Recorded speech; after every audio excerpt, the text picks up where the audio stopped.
Hey gang, I got an offer for you today from LinkedIn. As business to business marketers, your needs are unique. B2B buying cycles are long and your customers face incredibly complex decisions. Isn't it time you had a marketing platform built specifically for you? LinkedIn ads empower marketers with solutions for you and your customers. LinkedIn ads allow you to build the right relationships, drive results, and reach your customers in a respectful environment. On LinkedIn, you have direct access to build relationships with decision makers. Of the 875 million users on the network, 180 million are senior level executives. 10 million are C-level executives. You will also be able to drive results with targeting and measuring with their tools built specifically for B2B. And best of all, they work. Audiences exposed to brand messages on LinkedIn are 6 times more likely to convert. LinkedIn ads also rank #1 for security, community, and ad experience as part of the Business Insider's Digital Trust Study. Make B2B marketing everything it can be and get a $100 credit. It's a $100 credit on your next campaign. Go to linkedin.com/MPN to claim your credit. It's linkedin.com/MPN. Terms and conditions apply. Welcome to the Entrepreneur's Enigma. This is Seth Goldstein. Hey everyone, it's time for another Entrepreneur's Enigma. Today we have Troy Ritchie, author of You Got It, Now Go Get It, realizing once and for all just how high you can fly.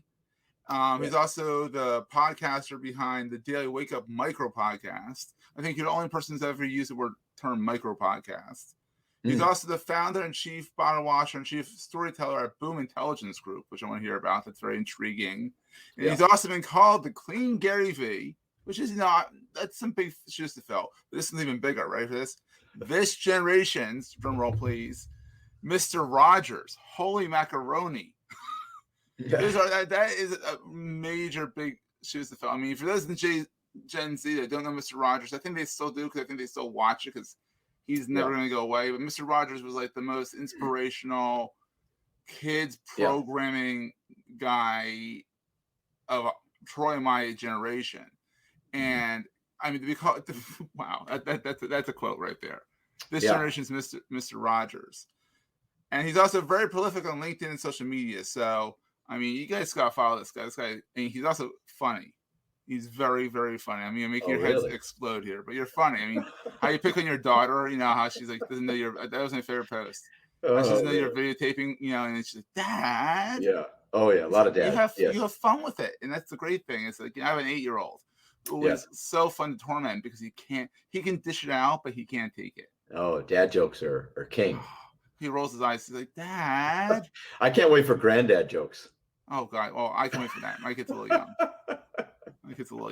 But yes, now, I have a question for you. You purchased the book. Is that right? I purchased the book as a Kindle.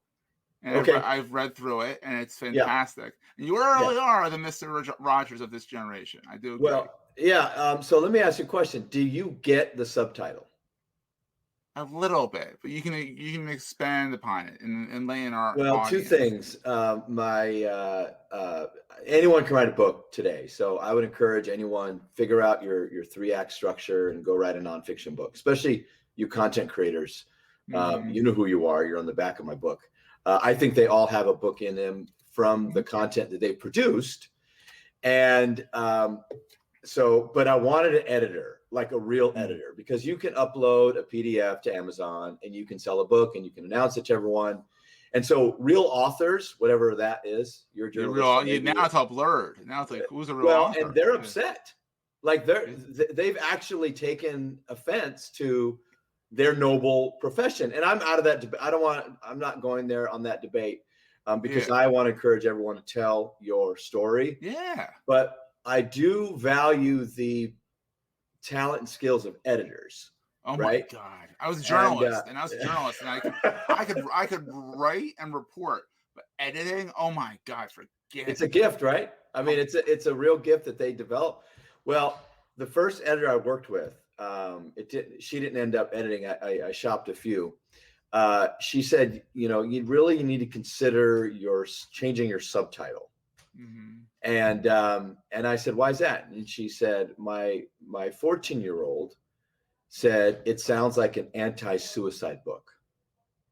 Now, Seth, you get it. Realizing the one yeah. Raw is how high.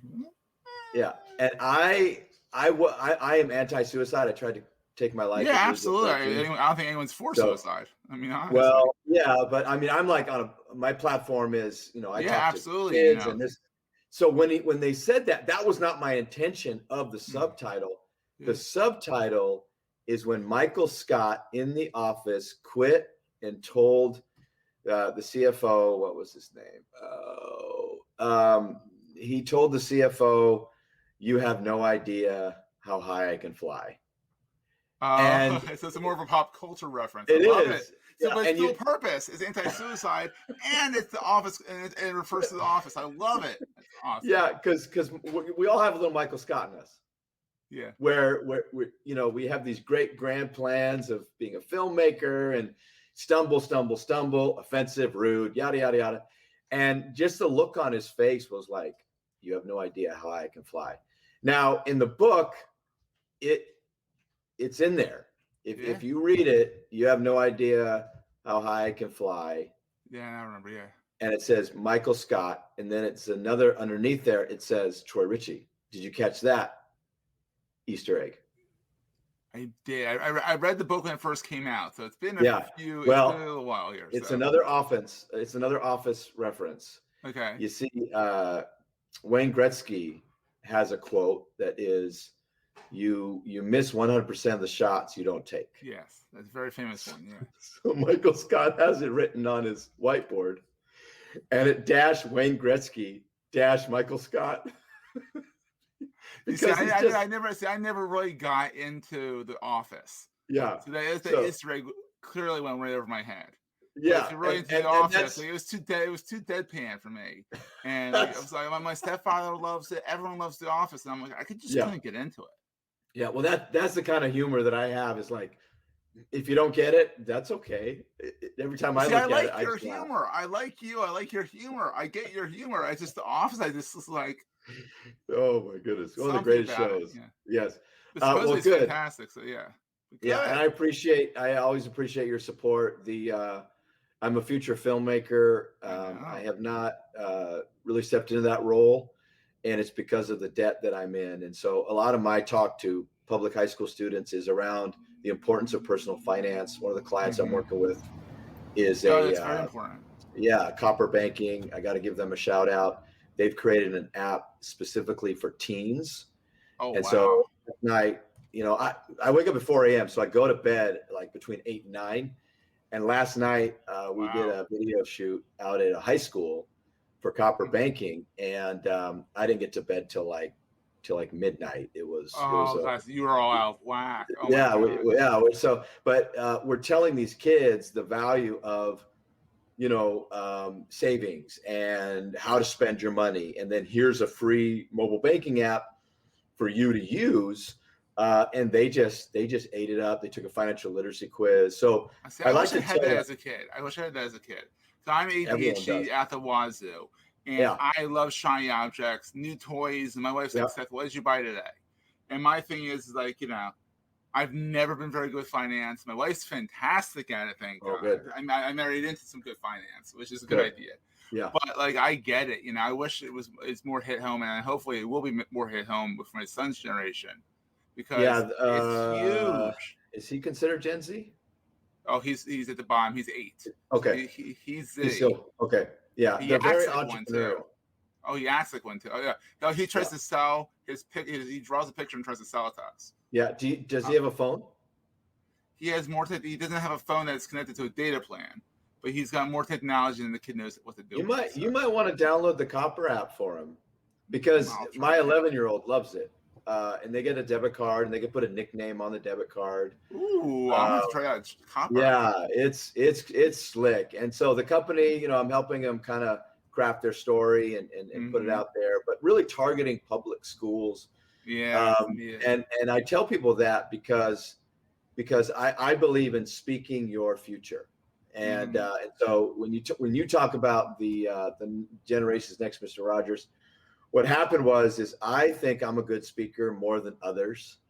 So I don't get a lot of paid speaking gigs. So instead of crying about it, instead of trying to invest in making a better website to get a better video to do more speaking, I was like, well, I want to speak and public schools are desperate for volunteers. So I read a lot, and a lot of times, your head is overflowing with content, so you have to share. You have to get it out there. So I would visit these schools, and as you read in the book, I reference a lot of the stories with students. Yeah. And a lady read it, and she told me, she goes, because I did a crowdfunding campaign. I raised a little over $10,000 to pay for the editors to edit the book. That can get expensive, but it's needed. That's the best $10,000 you'll ever spend. Yeah. If anybody is listening and writing a book, self-published, please reach out to me. I will tell you the secret to crowdfunding, because that is the formula works. Anyway, she donated like $100, and I called each one that donated back, and I simply, I'm a church guy, so I said, hey, what can I pray for you about? She goes, yeah, I don't need that, and I don't need the book. I'm not your audience. I said, well, I'm going to send it to you anyway. You can give it away. She ended up reading it, and I'm not your audience, and she reads it. Yeah. She's older, and she has a good life. And I tell people, if you have a perfect life, book's not for you, right? Yeah. It's not. And she's older, and she's had a phenomenal life. And she sends me this email that says, I know you talk about film. You talk about filmmaking. She goes, I don't think that's it. I think you're the next generation's Mr. Rogers. Oh my God. And that, I don't know if you've experienced where you lose sleep when someone tells you something and you just lose sleep. That would make you lose sleep. That stuck with me.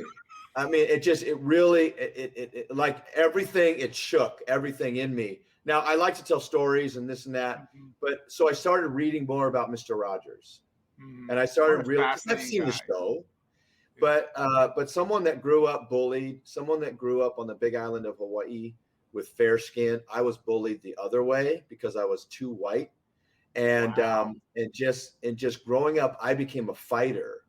And what I've learned from Mr. Rogers is he's a very peaceful man.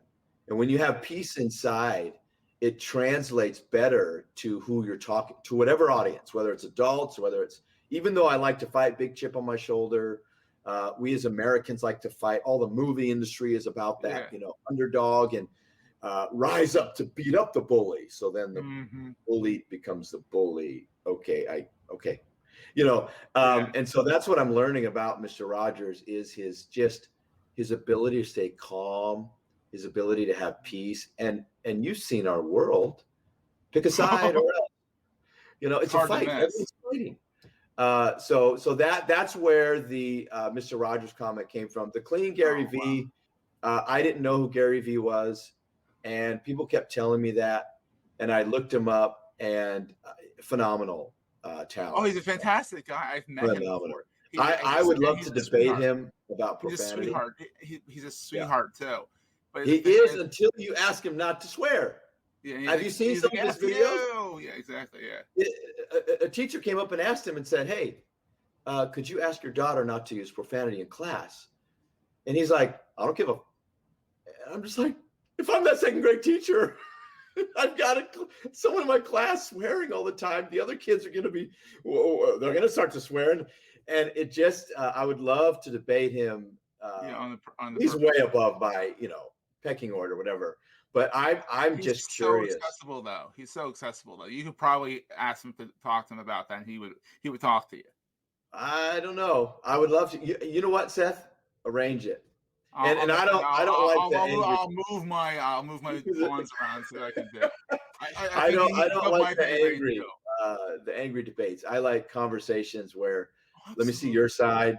I'll show you my side in a civil manner, and people that watch can make their own decisions. But on all my posts, the most reaction is when I tell content creators not to use profanity. That is the biggest. They go like uproar.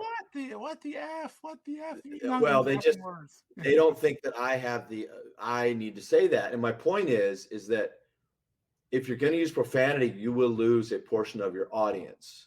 Yeah, and also a well-placed F-bomb is good.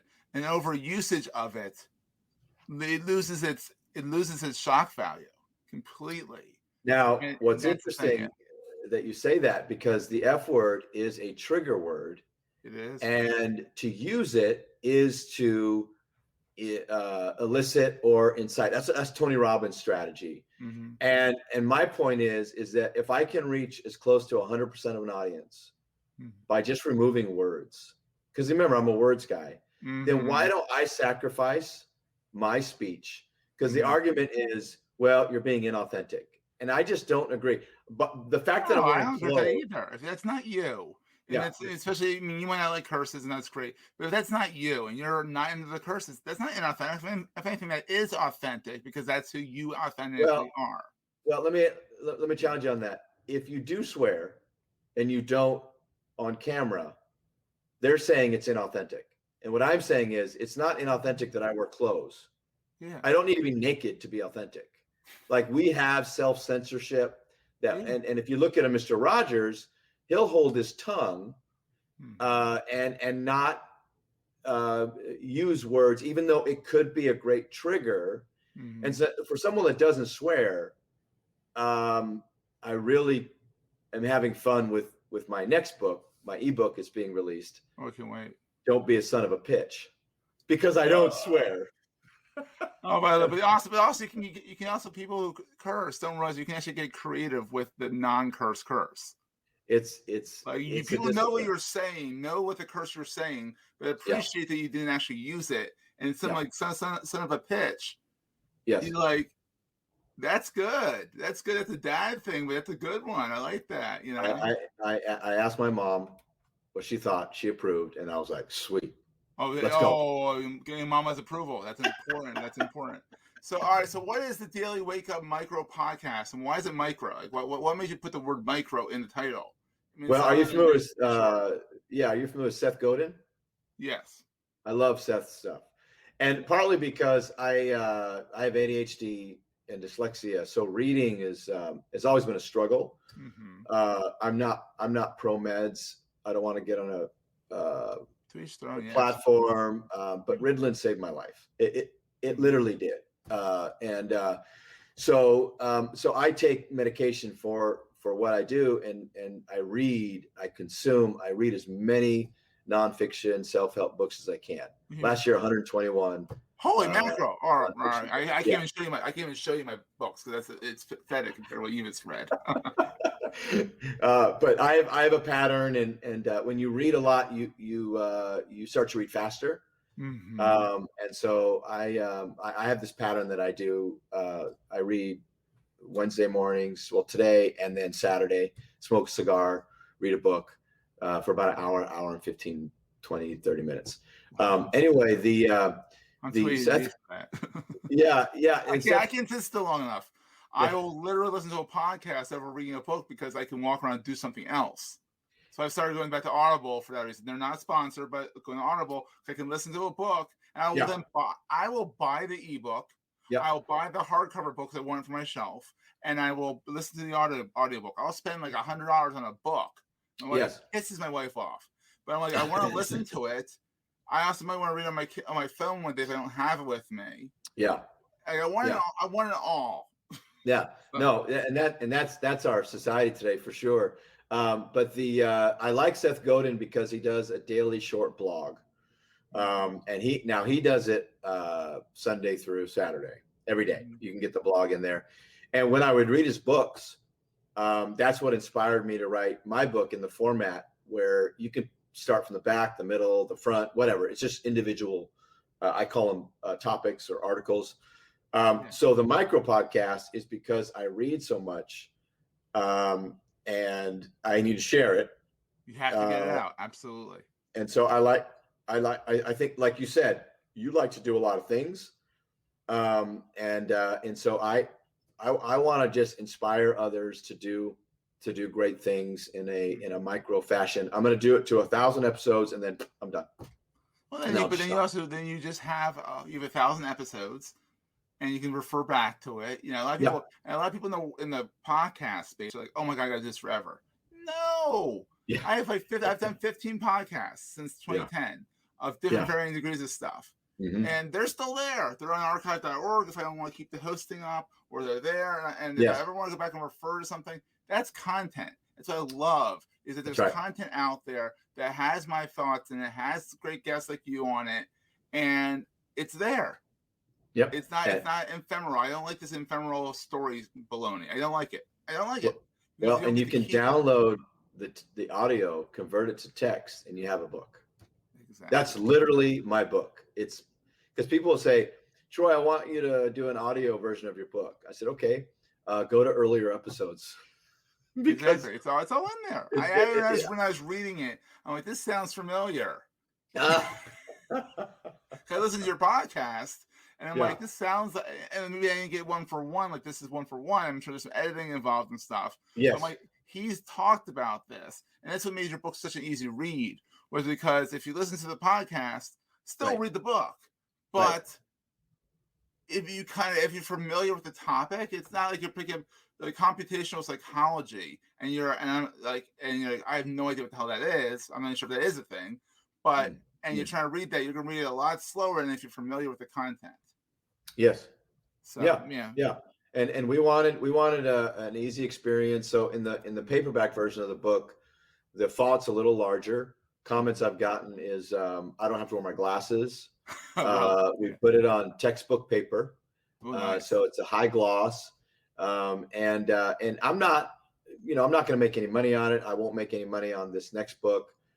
For me, it's just an overflow of information.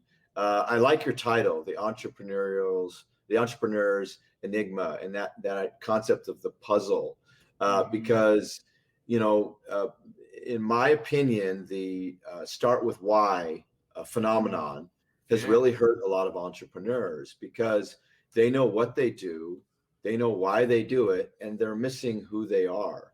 And so my message is about identity. Find out who you are before you start your hustle, because once you get in that groove of hustling and you're doing a lot of stuff and it's not fulfilling you because that's not how you were designed, you're going to get into mental health problems, and you're going to start looking at depression, and then it snowballs. And I just, the suicide rate's too high, and search and find out who you are before you really get heavy into all the activity.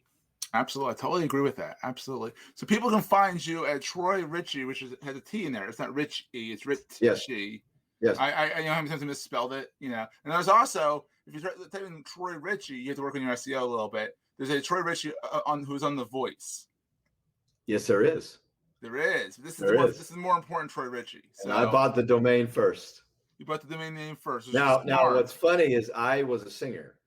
Like, that was my thing in the 20s. Is I was aspiring rock and roll guy, get a hit record, make movies. That was my life plan. Yeah. And we bought the 15-passenger van. We had the 5,000-pound trailer. We had all the gear, all slide credit. Oh no. Yeah. Christianity Today in 2002 ranked us as top unsigned band. We were like on that path, and you then the next Creed. Well, a little different genre, but yes, the vocal was the same style as the Creed and that Seattle rock. We're out of Seattle, that Seattle rock sound. And I write about in my book when that went away, it was a painful experience, and it hurt. It really did, because the plan that I had on paper did not come to fruition. And so, so when Troy Ritchie came out on The Voice, you made it? No, I did not. That is not me. That is someone else. A much younger. There's a young whippersnapper with the same name. Same spelling, everything. Yes. I know. But anyhow, so go buy his book. It's not expensive. It's a great read. And also listen to his podcast, because it'll help you read the book backwards and forwards. It's great. Yeah. I love it. I love it. And also check him out on LinkedIn, on all social media. He is a nut and a riot, and it's awesome. And you really are the clean Gary V. Like, you have the same kind of passion and hyperness, and which is not a bad thing. You have the superpower that's ADHD, and you seem to have gotten the hang of it to a point where you're able to capitalize on your strengths, which is what I always tell my son, who's ADHD as well. I tell him that, look, this is not a disability. Right. It might be a setback here, but if you can learn how to harness it, you're thinking about things that other people can't come up with. Absolutely. You're so outside the box. Like my wife thinks of this in a straight line. I'm like, woo, big squiggle mark. Absolutely. And she's like, how did you get to that? I'm like, if I could tell you, I wouldn't be ADHD, because that's right. I have no idea how I got to that tangent, but Yeah, and it's fun to get there too. Oh my God! When you figure out where you got how you got there, you're like, whoa, mind blown, that kind of thing. So anyhow, check out his book. It's at TroyRitchie.com. Listen to this podcast. You can get it over there. I will have all the links in the show notes as well. If you want to subscribe to Entrepreneurs Enigma, it's all over at Goldstein Media, but you can go to entrepreneursenigma.com. Takes you right to the podcast page as well. And also, if you love the show, please give us a review in the podcast directory of your choice. It does not have to be Apple Podcasts, because I have a beef with them. It's a whole nother thing. It's a whole nother thing, because they took it away from Adam Curry, and like it's not a closed ecosystem. So like it's a whole nother. It's probably a solo podcast at some point where I just talk about the podcasting ecosystem a little bit. Yeah. But Podchaser is a great place. All this great place. So go review my podcast. Go review Troy's podcast before it ends at 1,000 episodes. That's right. Before it goes away. Exactly. And we will see you guys next time. Thanks, Troy. I appreciate it. Thank you. That was a great show. Hey, if you're enjoying Entrepreneurs Enigma, please give us a review on the podcast directory of your choice. We're on all of them. And these reviews really help others find the show. Also, if you're getting value from the show and want to buy me a coffee, go to the show notes and click on the link to help me stay awake while I bring you more great episodes to your ears. That's in the show notes, and I look forward to the next episode. Take care, guys.